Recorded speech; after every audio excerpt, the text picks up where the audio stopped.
Hello student, आज हम पढ़ेंगे क्लास सेकेंड का हिंदी का पार्ट 16 चंदा मामा। ये हमारी एक कविता है और ये कविता है द्वारिका प्रसाद माहेश्वरी जी की। इस कविता में एक बालक चंदा मामा से बात करता है कि वो अपनी बातों को किस तरह से चंदा मामा से करता है, चंदा मामा के बारे में बता रहा है इस पोएम के माध्यम से। देखिए, बच्चे या कोई भी बच्चे अक्सर चाहते हैं कि चांद हमारे साथ ही खाए पिए खेले घूमे, और सभी लोग चांद को चंदा मामा कहते हैं। अब ये देखिए, बालक चांद से कह रहा है,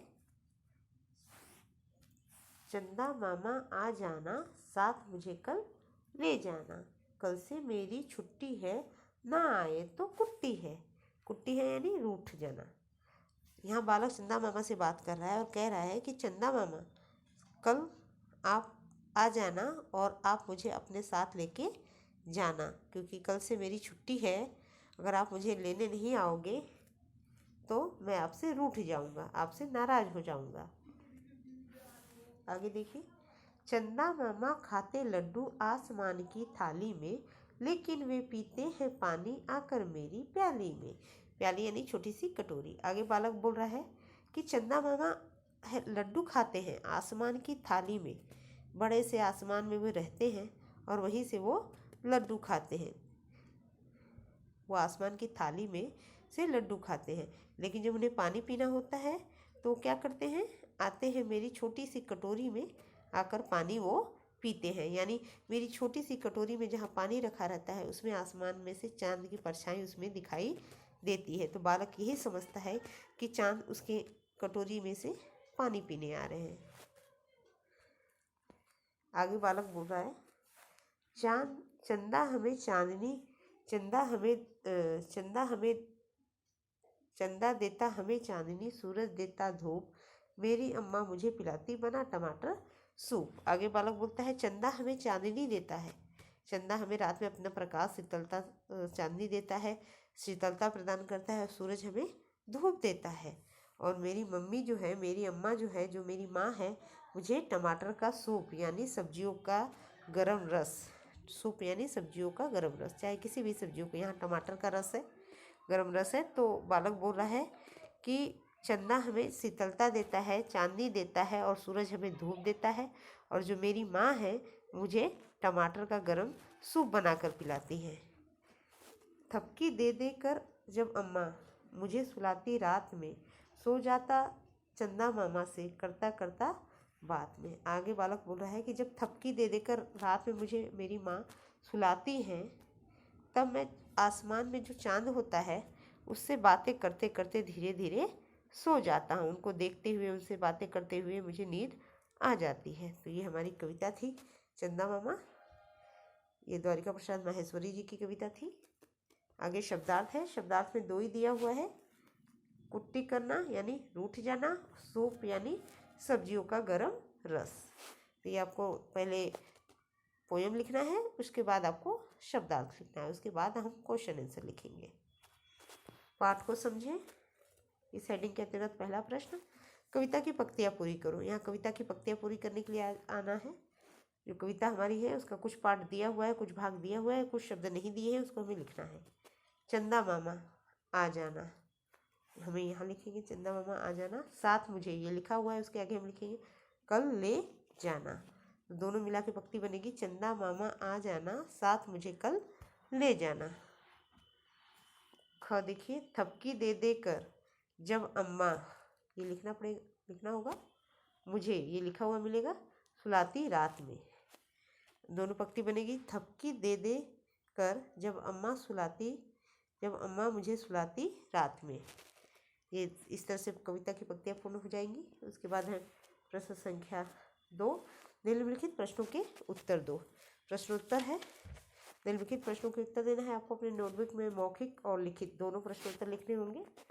पहला है मौखिक के अंतर्गत क, बच्चा किससे बात कर रहा है, तो इसका उत्तर होगा बच्चा चंदा मामा से बात कर रहा है। प्रश्न संख्या ख, बच्चे की छुट्टी कब से है, तो बच्चे की छुट्टी कल से है। अम्मा बच्चे को क्या बनाकर पिलाती है, तो अम्मा बच्चे को टमाटर का सूप बनाकर पिलाती हैं। उसके बाद लिखित के अंतर्गत प्रश्न संख्या क, चांद हमें क्या देता है? तो चांद हमें चांदनी देता है या चांद हमें अपना शीतल प्रकाश देता है। हम चांद हमें चांदनी देता है या चांद हमें शीतल प्रकाश देता है। प्रश्न संख्या ख, बच्चा किससे बात करते हुए सोता है? तो बच्चा चंदा मामा से बात करते हुए सोता है। उसके बाद है भाषा को समझे। इसके अंतर्गत पहला प्रश्न है, सही सर्वनाम शब्द चुनकर खाली जगह भरो। यहाँ सर्वनाम शब्द दिए हुए हैं कुछ, यहाँ ये है, ये है, ये है, कुछ सर्वनाम शब्द है। इसको चुन के यहाँ यहाँ यहाँ यहाँ लिखना है। चलिए शुरू करते हैं। क, मामा जी मुझे साथ ले जाना। मुझे यहाँ से लिखा गया है। उसके बाद ख, ये सर्वनाम है मेरी, ये सर्वनाम हम यहाँ लिखेंगे, मेरी कल छुट्टी है। उसके बाद ग में खाली जगह पहले दिया है। उसके बाद चंदा मामा से बात करता करता सो जाता हूँ। तो मैं सर्वनाम को यहाँ लिखेंगे, मैं चंदा मामा से बात करता करता सो जाता हूँ।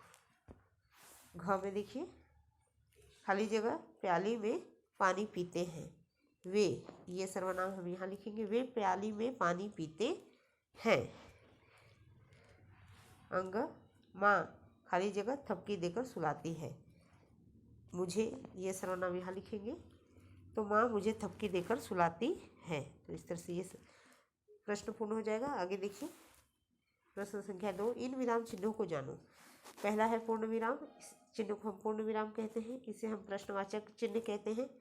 ये है अल्प विराम, ये है विस्मयादि बोधक चिन्ह। पूर्ण विराम यानी वाक्य के पूर्ण होने के बाद हम पूर्ण विराम लगाते हैं। अल्प विराम जहाँ हमें थोड़ा रुकना होता है, अर्थ को समझने के लिए थोड़ा सा रुकना होता है, वहाँ हम अल्प विराम का प्रयोग करते हैं। प्रश्नवाचक चिन्ह हम प्रश्नवाचक वाक्यों में लगाते हैं। और विस्मयादि बोधक चिन्ह हम किसी भी आश्चर्य प्रकट करने वाले शब्दों के साथ लगाते हैं, जैसे वाह कितना सुंदर दृश्य है। तो यहाँ सारा प्रयोग दिखाया गया है। जैसे यहाँ पूर्ण विराम दिया गया है प्रयोग करके, यहाँ अल्प विराम, यहाँ प्रश्नवाचक चिन्ह और यहाँ विस्मयादि बोधक का चिन्ह प्रयोग किया गया है। इसी तरह आपको यहाँ कुछ वाक्य दिए गए हैं, उसमें आपको विराम चिन्हों का प्रयोग करना है। प्रश्न, अब दिए गए वाक्य में सही विराम चिन्ह लगाइए। क, चांद रात में निकलता है, हमने पूर्ण विराम यहाँ लगा दिया, सीधी लाइन। उसके बाद चांद हमें क्या देता है, यहाँ प्रश्नवाचक चिन्ह लगाया है क्योंकि क्वेश्चन पूछा जा रहा है कि चांद हमें क्या देता है। चांद कितना सुंदर है, वाह, हमने एक शब्द ऐड कर दिया, वाह चांद कितना सुंदर है। वाह के आगे हमने विस्मयादि बोधक चिन्ह यानी ऐसे और एक नीचे बिंदी, इस चिन्ह का प्रयोग कर दिया है। इसे ही हम कहते हैं विस्मयादि बोधक चिन्ह। वाह चांद कितना सुंदर है। उसके बाद इसमें हमने अल्प विराम का प्रयोग किया है, टमाटर, गाजर व पालक का सूप बनाया जाता है। तो इस तरह से हमने ये भी प्रश्न पूर्ण कर लिया। आगे देखिए प्रश्न संख्या 3, वाक्य पढ़कर बताओ कौन सा प्रश्न है और कौन सा उत्तर है। यहाँ वाक्य पढ़ना है और वाक्य पढ़ने के बाद बताना है कि कौन सा वाक्य प्रश्न है और कौन सा वाक्य उत्तर है। पहला है क, क्या आप मुझे साथ ले जाएंगे, यहाँ प्रश्न है। दूसरा ख, मैं आपको टमाटर का सूप पिलवाऊंगा, ये उत्तर है। ग, चंदा मामा लड्डू खाते हैं, ये भी उत्तर है। प्रश्न घ, रात में थपकी देकर कौन सुलाता है, ये प्रश्न है। अंग, छुट्टियां कब से होगी, ये भी प्रश्न है।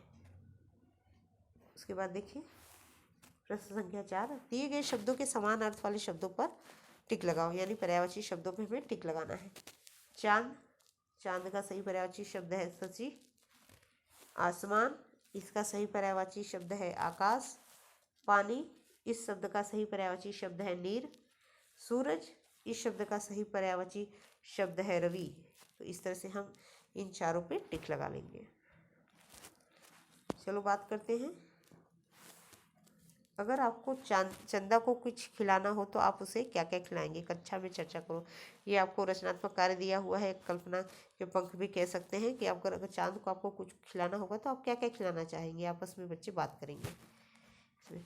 उसके बाद रचनात्मक कार्य है, देखिए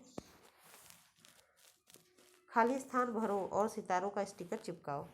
यहाँ खाली स्थान भरना है और स्टिकर चिपकाना है सितारों वाला जो हम यहाँ चिपका हुआ है।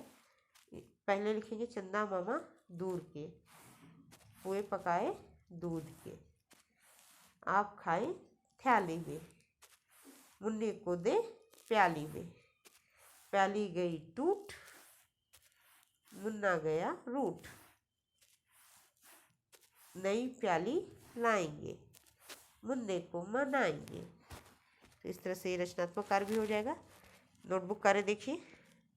पहले नोटबुक कार्य में हम पाठ का नंबर डालेंगे, पाठ 16 चंदा मामा। उसके बाद यहाँ हम पहले ही लिखेंगे ये पोयम लिख लेंगे। पहले पोयम लिख लेंगे सारा, ऐसे चारों पोयम, चारों जो 4 अंश दिए हुए हैं, 4 भाग दिए हुए हैं, उसके चारों भाग को लिख के नीचे कवि का नाम भी लिखेंगे। द्वारिका प्रसाद महेश्वरी जी, ये ऐसे करके उनके कवि का नाम ऐसे लिख लेंगे। उसके बाद हम शब्दार्थ लिखेंगे। उल्टी करना यानी रूठ जाना, सूप यानी सब्जियों का गर्म रस। उसके बाद हम प्रश्नोत्तर लिखेंगे।